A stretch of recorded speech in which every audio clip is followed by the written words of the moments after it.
আসসালামু আলাইকুম। Ratna lifestyle channel থেকে আমি রত্না সবাইকে ওয়েলকাম করছি আমার চ্যানেলে নতুন আরও একটি লাইফস্টাইল ভিডিও দেখার জন্য। প্রতিদিন নিয়ম করে রাতে কিছু কাজ করি বলেই সকালটা হয় শান্তি ও আনন্দময়, নিশ্চিন্তে এবং টেনশন মুক্ত ফ্রি।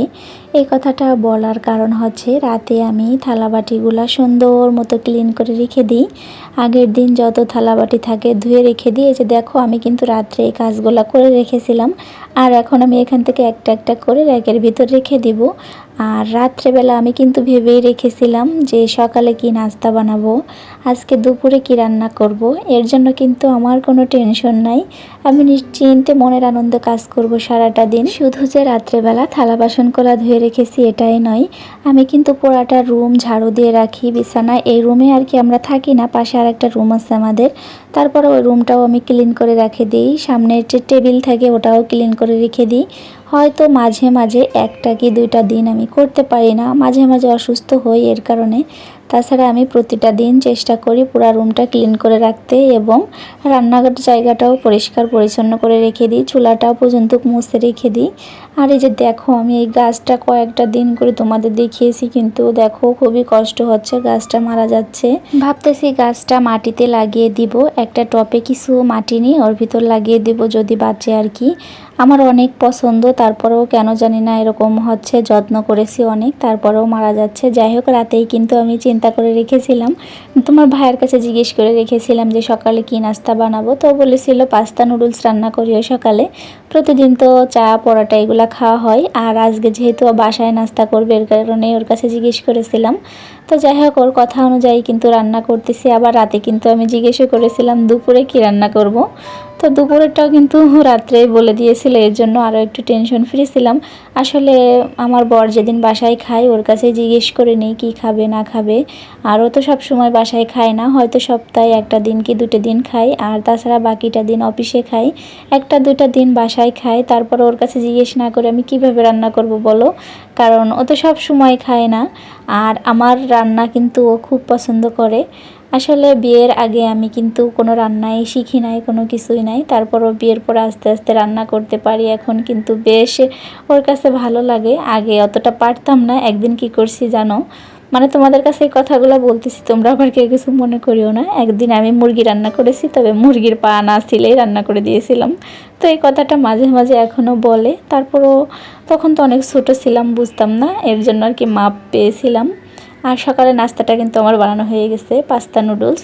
খেতে অসম্ভব মজা হয়েছিল। সকালে নাস্তা এ ধরনের হলেই হয়, ভাত না খেলে তো ভালোই হয়, তারপরেও মাঝে মাঝে আমি কিন্তু সকালে ভাত খেয়ে ফেলি, কারণ রাত্রে অনেক ভাত থাকে, ওই ভাতগুলো না খেলে হয়তো নষ্ট হয়ে যাবে। আর আমরা তো কিনে খাই, এর জন্য অপচয় করি না। এই যে এখন প্রায় সকাল 10টার মতো বাজে, একটু রং চা করেছিলাম আদা দিয়ে, তোমার ভাইয়াকে 1 কাপ দিয়েছি, আমি 1 কাপ খাচ্ছি, তাও আবার রান্নার জায়গা বসে বসে। কারণ এখন দুপুরে রান্নায় যে করব, অলরেডি শুরুও করেছি রান্না। আজকে একটু মহিষের মাংস দিয়ে বিরিয়ানি রান্না করব। আজকে শুধু রান্না বান্না দিয়েই কিন্তু ভিডিওটা শেষ করব। তো এতক্ষণ যারা আমার ভিডিওটা দেখতেছো তোমাদেরকে অসংখ্য ধন্যবাদ। আর যারা নতুন আমার চ্যানেলে এসেছো প্লিজ চ্যানেলটি সাবস্ক্রাইব করে দিও, কারণ একটা ভিডিও বানাইতে কিন্তু অনেক কষ্ট হয়। আজকের দিনে আমি রান্না বান্না ছাড়া অন্যান্য কাজ কেন করবো না জানো, ওই যে বললাম রাতে আমি সব কাজ করে রেখেছি, কাপড় চোপড় পর্যন্ত আমি ধুয়ে রেখেছিলাম। এর জন্য আজকে সারাটা দিন ফ্রি। আর যেহেতু তোমার ভাইয়া আজকে বাসায় আছে, এর জন্য অন্য আর কোনো কাজ করি নাই, একমাত্র পানি ধরা কাজ ছিল, সেটাও তোমার ভাইয়া করে দিয়েছে। আর এই যে এখন রান্না করতে এসেছি, তোমার ভাইয়া বসে বসে মাংস কাটতেছে আর আমি এখানে বসে রান্না করব। তো মাংস কাটতেছিলাম আর দুজনে অনেক সময় গল্প করতেছিলাম। তো এভাবে রান্না করলে কিন্তু ভালো লাগে। আমি বলতেছিলাম তুমি মাংসটা কেটে দাও, আমি এদিক দিয়ে রান্না করি, না হয়তো আবার দেরি হয়ে যাবে। আবার ওর যেহেতু দুপুর টাইমে একটু অফিস আছে, অফিসে যাবে আর আসবে, এটাই কাজ, মানে ডিউটি করবে না আর কি, একটা কাজের জন্য যাবে। এই জন্য আরও তাড়াহুড়া করে রান্না করতেছিলাম। আজকে কি হয়েছে জানো তোমরা, আমি যে বিরিয়ানিটা রান্না করতেছি বিশ্বাস করো অসম্ভব মজা হয়েছিল। আর বিরিয়ানি রান্না কেমন করতে হয় তোমাদেরকে এটা বললাম না, কারণ তোমরা তো কম বেশি সবাই জানো। তোমার ভাইয়া, আমি আর আমার মেয়ে দুপুরের খাবারটা একসঙ্গেই খেয়ে নিয়েছিলাম। তোমার ভাইয়া অফিসে গেছে, তারপর চলে আসছে, রাতের খাবারটা খেতে গিয়েছিলাম প্রায় 9টার দিকে। আসলে দেখো আমি খেয়াল করি নাই আজকের ভাতগুলা এভাবে নষ্ট হয়ে যাবে। দুপুরে তৃপ্তি সহকারে খেয়েছি দুজনে, তারপরে অল্প অল্প খেয়েছি, যে রাতে যেহেতু আমরা ভাত খাই না, বেশি পেট ভরে খাইলে রাত্রে আবার খেতে পারবো না, মানে পেট খালি রেখেই দুপুরের খাবারটা খাওয়া হয়েছিল যে রাতে আর করা খাবো। কিন্তু রাতে ভাত আর খেতে পারি নাই, ভাত সব কিছু নষ্ট হয়ে গেছে। যাই দেখি এতটা মন খারাপ হয়েছে ভাত নষ্ট হয়ে যাওয়ার পর। তোমার ভাইয়া বলতেছে এটা কেমন কথা হলো, হ্যাঁ এরকম তো কখনো নষ্ট হয় না, তুমি কি হাত দিয়েছিলে ভাতে? আমি বলছি হাত দিব কেন, আমি তো চামচ দিয়ে নিলাম ভাত, তারপরে আমি ভাতগুলো রেখে দিয়েছিলাম র্যাকের ভিতরে, তারপরও ঢাকনা দিই নাই যে হয়তো নষ্ট হয়ে যাবে। কিন্তু সেই জিনিসটাই হইলো, মনটা অনেক খারাপ হয়ে গেছিলো। আসলে রিজিকে না থাকলে হয় না কোনো কিছুই, হয়তো বা দুপুরেও খাবার খেতে পারতাম না কোনো বিপদ আপদ আসলে, তারপরে দুপুরে খেয়েছিলাম কিন্তু রাত্রে আর খেতে পারি নাই। এতগুলা ভাত সব ধরে আর কি ডাস্টবিনে ফেলে দিতে হইলো। তো মনটা খুব খারাপ ছিল। আমার মেয়েও বলতেছে আম্মু আমি বিরিয়ানি খুব পছন্দ করি, এতগুলো ভাত কিভাবে নষ্ট হয়ে গেল। আসলে কিভাবে নষ্ট হলো যে এই প্রশ্নের উত্তর আমি ওদের দিতে পারি নাই। তারপরে যাই হোক, রান্নাটা যেহেতু করেছিলাম তোমাদের মাঝে একটু শেয়ার করতেছি। আর সবার শেষে যে একটু ঘি দিয়ে নিয়েছিলাম, বিরিয়ানিতে ঘি না দিলে তো ভালোই লাগে না, একটা ঘ্রাণ থাকে আলাদা ঘি দিলে। গত ভিডিওতে অনেক অনেক আপুরা আমাকে কমেন্ট করেছে সুন্দর সুন্দর, তো আপু তোমাদেরকে অসংখ্য ধন্যবাদ। আর নতুন নতুন অনেক আপু আমাকে সাপোর্ট করতেছো, তোমাদের জন্য রইল অনেক অনেক ভালোবাসা, প্রতিদিন এত এত ভালোবাসা দেওয়ার জন্য। আর অবশ্যই আমি একদিন সব আপুদের কমেন্টগুলো পড়বো। আর সত্যি কথা বলবো আপু, আমার ভিডিওগুলো তোমাদের কাছে কেমন লাগে? আমি তো মনে করি আমার ভিডিও একদমই ভালো লাগে না, কথাও ভালো লাগে না, যে কি বলি না বলি, মাঝে মাঝে একটু খুবই আপসেট হয়ে যায় যে হয়তো বা আমার কথা কারোর পছন্দ হয় না।